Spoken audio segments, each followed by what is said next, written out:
this one was in our backyard. Was in our backyard. Wow. Well, we had been watching that fire all day, of course, through the smoke column on the north horizon, and we knew it was there. But we had to continue normal business because nothing had actually changed yet, and so we were continuing with a normal Saturday dinner rush while keeping our eye on that and trying to keep our ear to the ground to see when the call was going to come to go and get out. And it didn't take very long for that to happen. So that it all happened quickly. And well, we knew it was bad. They closed the highway. That bumps our volume up because now people are coming in here because there's no place else to go. We're still watching the cloud. We know the power's going to go out. It's flickering. Yeah. We've lost it a couple of times. Power went out at 6:30. Yep. Yeah, I think we had 4 tickets in the window, still cooking.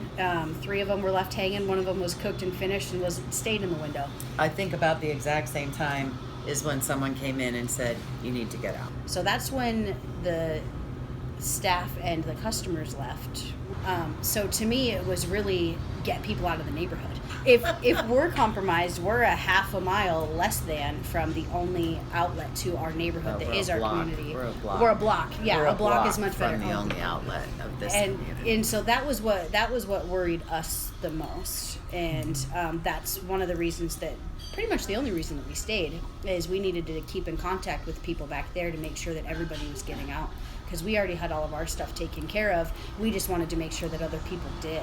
She went back and got someone and brought them out. Robbie went back and got some people and took them all the way to the shelter and then back. Mm-hmm. We didn't think he'd come back. We told him to stay there and wait for us and that we'd be coming by because he lives in Talkeetna and he couldn't get home. So he was going to go with us. But oh no, he had to get back to us and help.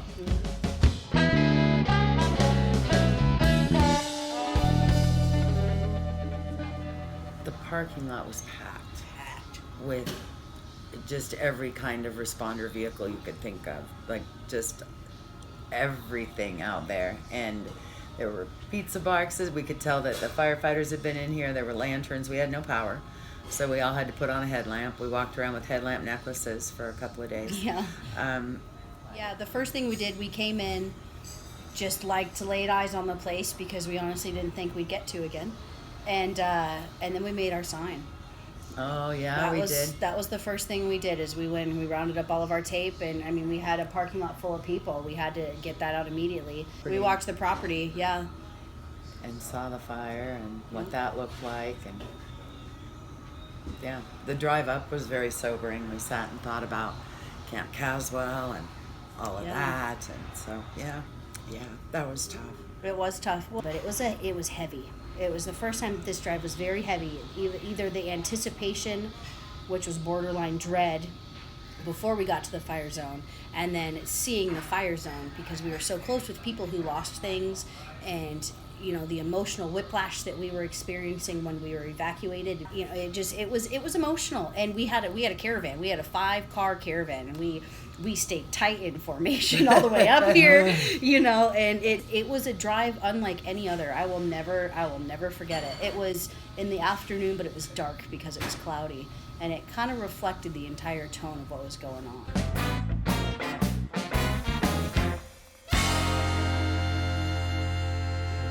What can we do? We couldn't feed anybody. We had no power. It was difficult at first to figure out what we could do. Well, we got a generator first. A friend and his dad came up and brought a generator and hooked us up. We at first started on the barbecue grill. That was the first thing we did. That was the only thing we had was our people. I mean, we live here. It's not just a business for us. I live upstairs. She lives downstairs, and so when your neighborhood has a tragedy, the people with the resources feed the people that don't have them. Personally, it wasn't just a Sheep Creek Lodge thing. I mean, they're our neighbors. Yeah. And so we just started feeding people. Yeah, we wanted to not only feed people who didn't have the resources to feed themselves, but feed people who had been with such a small focus on their property, fighting for all of their stuff. They needed to get out of that world and reconnect with the people that are in their world. And so we wanted to be a place that people could come and talk about their personal battle stories and laugh, That was my favorite part. Is especially that first barbecue. Everybody was laughing. Yeah. That was the best. And so It meant a lot to people. and it meant a lot to us. Yes. I mean, it meant a lot to us. I mean, really, we're the lucky ones. That we wanted to do that for people. That was giving us something to do. Oh my goodness, Yeah. sitting around with nothing to do, that was miserable. No good. Miserable. No good. Yeah. Yeah.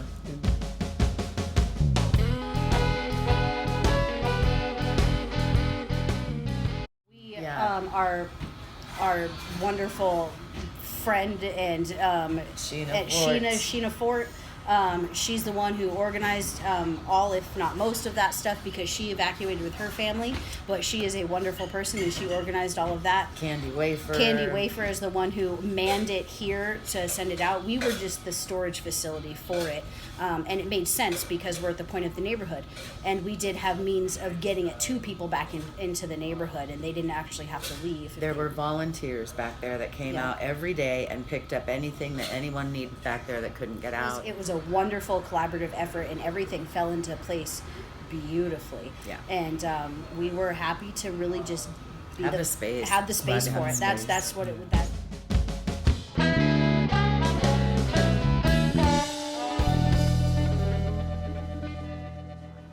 We have felt the gratitude of this community since they recognized that we wanted to be their gathering spot. Yeah. We wanted to be the neighborhood place. Yeah. They were distrustful at first.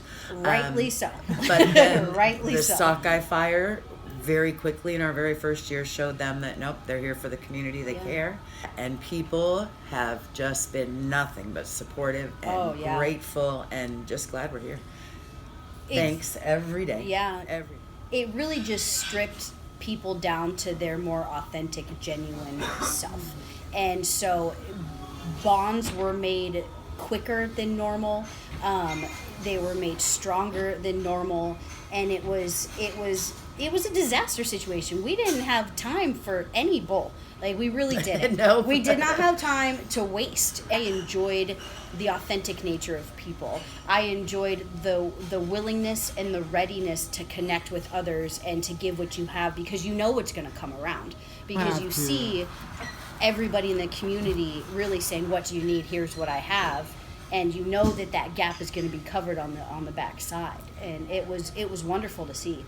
And when things got back open and running for us, I'm not going to lie, I was a little worried that was going to be lost a little bit. But I think that this community was tempered by this fire. Yeah, definitely. Absolutely. And I don't think that bond's going to go anywhere.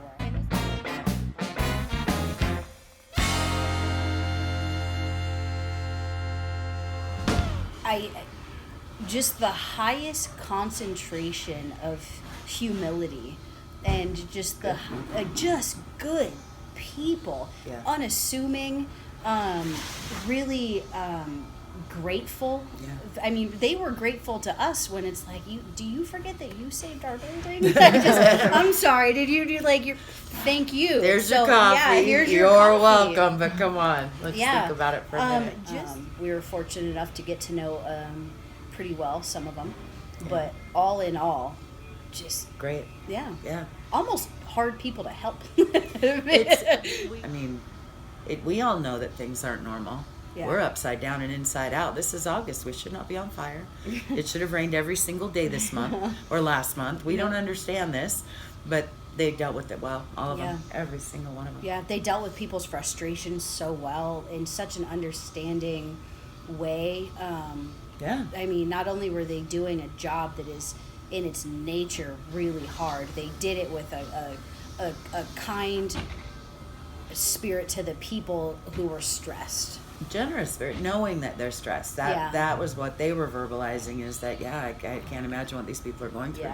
So they were so tolerant and just good. So fire crew to us encompassed every single, from the flagger to the troopers and the guard and the tanker trucks and everybody. You guys, forestry galore, and just it's staggering to us. All of them. Shout out to every one of them. And I mean, of course, every single one of our employees. They are family. I mean, we know that our people have our back because they showed it in the time they didn't have to. We're fortunate. We're very fortunate.